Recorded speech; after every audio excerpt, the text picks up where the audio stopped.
Seguimos en el Living y tenemos el gusto de recibir ahora a Carolina Lisengan. Ella es terapeuta neurocognitiva. Estaremos hablando del trastorno del espectro autista, porque bueno, la incidencia en nuestro país aumenta al igual que en el mundo entero, y es importante estar informado sobre todo con los indicadores, cómo tratarlo, cómo trabajar desde las aulas. Si a uno no le pasa particularmente, le puede llegar a pasar a un compañero de nuestros hijos, a alguien de nuestro entorno. Gracias por acompañarnos. No, muchas gracias a ustedes por la invitación. Sí, la realidad es que nosotros hoy en día, a nivel de trastorno del espectro autista, en Uruguay se habla, en el 2015 se hablaba de entre 30.000 y 35.000 personas dentro del espectro. Hoy en día, en realidad, se maneja 1 cada 100 niños, incluso un poquito menos, en otras partes del mundo menos inclusive. Entonces realmente es un tema que bien vale la pena abordar e informarnos al respecto. ¿Lo que está pasando es que se diagnostica más? En realidad, por un lado sí, por suerte sí, se diagnostica en edades más tempranas. Es un diagnóstico que se hace visible, el diagnóstico es clínico, eso es lo primero a aclarar. Se hace visible antes de los 36 meses de edad. En general, cuando el caso puede ser quizás muy severo, ya a los 18 meses uno puede ver indicadores claros. Y el principal protagonista en esto es el padre, ¿no? Es el que se da cuenta. El primero, ¿no? Obviamente cuando uno es padre primerizo es más complejo, claro, ¿no? Por eso es bien importante la información, porque no es lo mismo cuando uno ya tiene otros hijos, con los cuales bien o mal uno compara, que cuando no. Porque este es un diagnóstico que aborda áreas como la comunicación y el lenguaje, la interacción social. Entonces son cosas o elementos que uno puede pensar, bueno, quizás más adelante aparezca, más adelante se desarrolle, más adelante hable, más adelante sonría con reciprocidad social, ¿no? Que es esto de la sonrisa ni ida y vuelta. Y en realidad, cuando uno ya tiene otros hijos, quizás se dé cuenta de que ese más adelante no es tan así. Claro. Las causas no están determinadas a nivel clínico. En realidad hay un factor genético, pero también hay mucha incertidumbre al respecto. Y factores ambientales que también influyen. Sí, es un trastorno de origen neurobiológico. Estamos hablando de, digamos, un cerebro que tiene un funcionamiento distinto. En algunas áreas, sobre todo, se hace muy visible. Y los factores o las causas tienen que ver con factores genéticos, ambientales y también cuestiones que pueden incidir generando como distintas injurias a lo largo del embarazo, ¿no? Por ejemplo, atravesar una rubiola durante el embarazo o cosas por, digamos, situaciones por el estilo que también pueden generar este tipo de diagnóstico una vez que el niño ya nace. Lo importante también de destacar es que este trastorno es muy amplio, que en realidad no hay como un tratamiento para todos.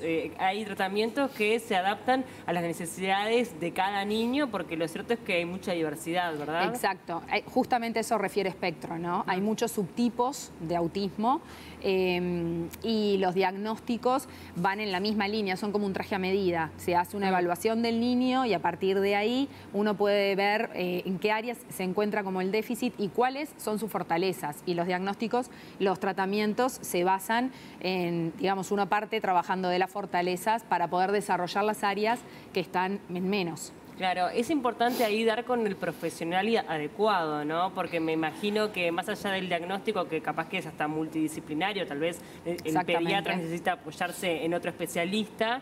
En el neuropediatra en general o en el psiquiatra infantil. Por eso. Sí. Y bueno, y después el tratamiento también requiere como hay varias personas trabajando en conjunto, ¿no? En general es un tratamiento multidisciplinario y lo importante obviamente es dar por lo pronto con gente con formación suficiente como para poder realizar una evaluación de este estilo. Son diagnósticos también clínicos médicos. Claro. Acá en Uruguay este diagnóstico sí o sí tiene que pasar por el área o de neuropediatría o de psiquiatría o al menos de pediatría, ¿no? Bien. Son diagnósticos médicos. ¿Qué opinas de algunos tratamientos que a veces salen a la luz, que parecen que son mágicos, que curan estos trastornos, que uno sabe como de entrada de que duran de por vida?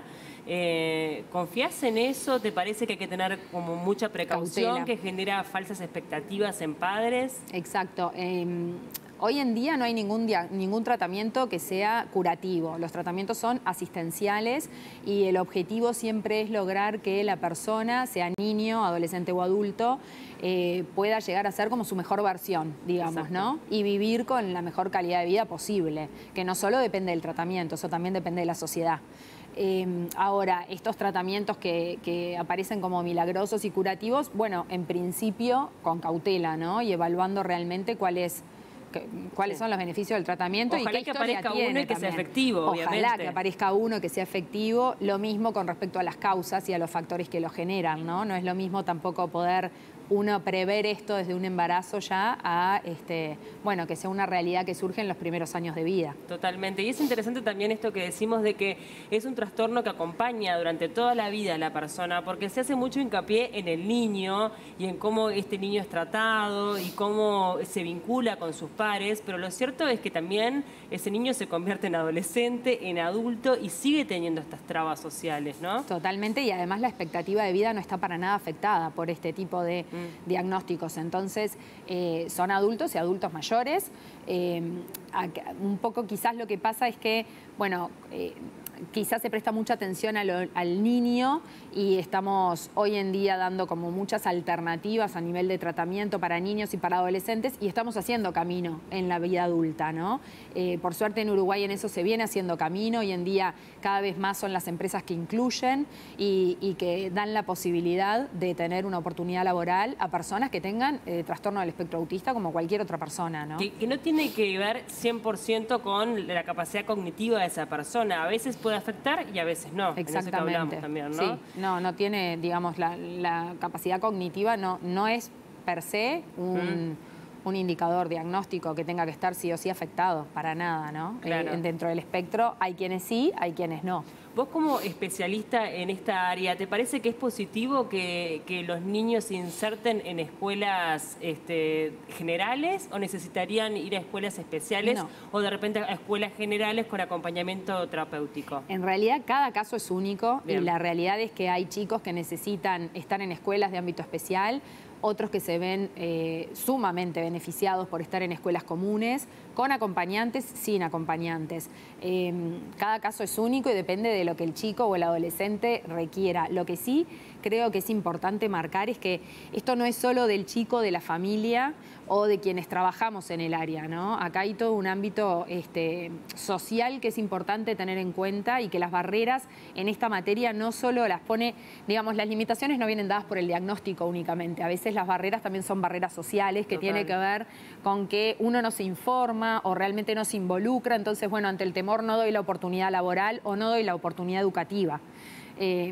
Con acompañante o sin acompañante, ¿no? A veces también tiene que ver con eso, con la falta de información. Totalmente. Me hiciste acordar un episodio que presencié, lamentable, en una plaza en donde, bueno, un niño increpa a otro y, bueno, se ve una situación muy difícil y justamente el padre explica lo que pasa, que tiene el trastorno del espectro autista y claro, y no se sabía manejar la situación porque, claro, aparentemente es un niño que no tiene ningún tipo de problema de salud. Entonces, es muy complicado a veces poder manejarlo en ámbitos públicos, ¿no? Exactamente. Sí, esto que decís es bien importante. No hay ningún rasgo físico que lo identifique. Entonces, es justamente por eso es muy importante realmente hablar del tema y poder informarnos todos, porque cuando pasan estas situaciones muchas veces hay una cantidad de conductas inadecuadas y los chicos a veces realmente no logran como amoldarse al contexto o funcionar como un chico que no esté dentro del espectro. Entonces es importante conocer estas cosas para poder nosotros también generar una respuesta adecuada, porque es nuestra respuesta también la que a veces digamos, como que desenrolla la situación, ¿no? Totalmente. Y lo importante también, obviamente, de generar conciencia, como decíamos, en los más chicos y entender que hay buenos especialistas que logran avances importantes. Independientemente de que no hay una cura, sí hay avances, Totalmente, ¿no? Y este es un tema que a nivel mundial se sigue estudiando día a día. Obviamente se descubren cosas y en esa medida también perfeccionamos los tratamientos. Y justamente como es tan diversa la manifestación de quienes están dentro del espectro, porque es tan amplio el espectro, es muy importante el poder ver, bueno, qué necesita quién y de qué manera, ¿no? Y acompañar a las familias también. Me parece importante también poder hablar de los costos, ¿no?, que tiene este tipo de trastornos, porque el Sistema Integrado de Salud hace una cobertura, pero tal vez no es la total, ¿no? Sí, sí.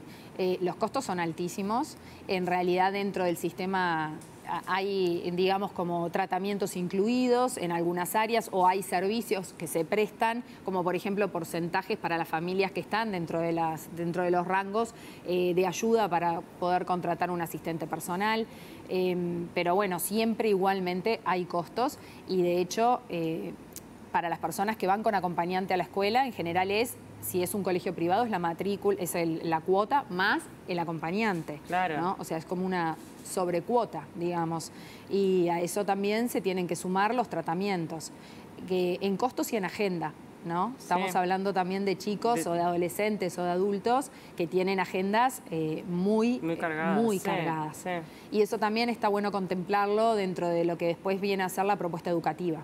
Claro. A nivel de, digamos, de lo que uno le va a estar pidiendo, bueno, con todos los ajustes razonables de contexto que hay que hacer. Claro, lo que pasa es que, bueno, como decís vos, no se puede generalizar nunca, o sea, sería también muy difícil poder generar una norma para este tipo de trastorno cuando en realidad la situación es tan diversa. Sí, sí, y no todos necesitan los mismos tratamientos ni con la misma intensidad. Entonces eso también es distinto, ¿no? Y depende de cada situación.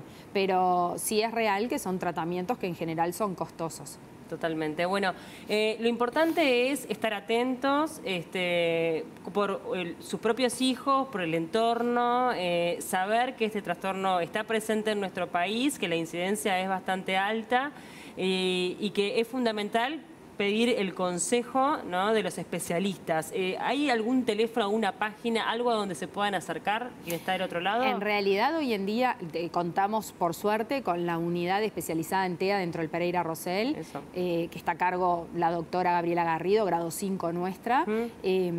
Ese es un lugar de referencia indudable. Buenísimo. Y digo, y siempre hay que tener en cuenta como las señales de alarma, ¿no? Que en el carnet de salud del niño están muy bien descriptas algunas de ellas, pero que tiene que ver con la ausencia de contacto ocular en mayor o menor medida, la ausencia de sonrisa en la devolución, ¿no?, de una interacción, quizás hablando a partir de los 6 meses, la ausencia de balbuceo a los 9 meses, o de responder al nombre. Hay una cantidad de indicadores que dan la pauta de que algo puede estar pasando, ¿no? Igualmente también es importante estimular.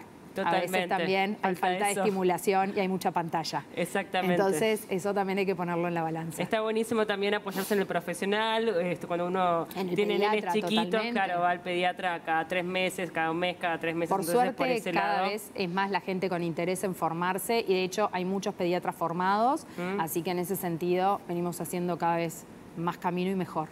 Muchas gracias, Carolina, por estos minutos en el living. Fue un gusto recibirte.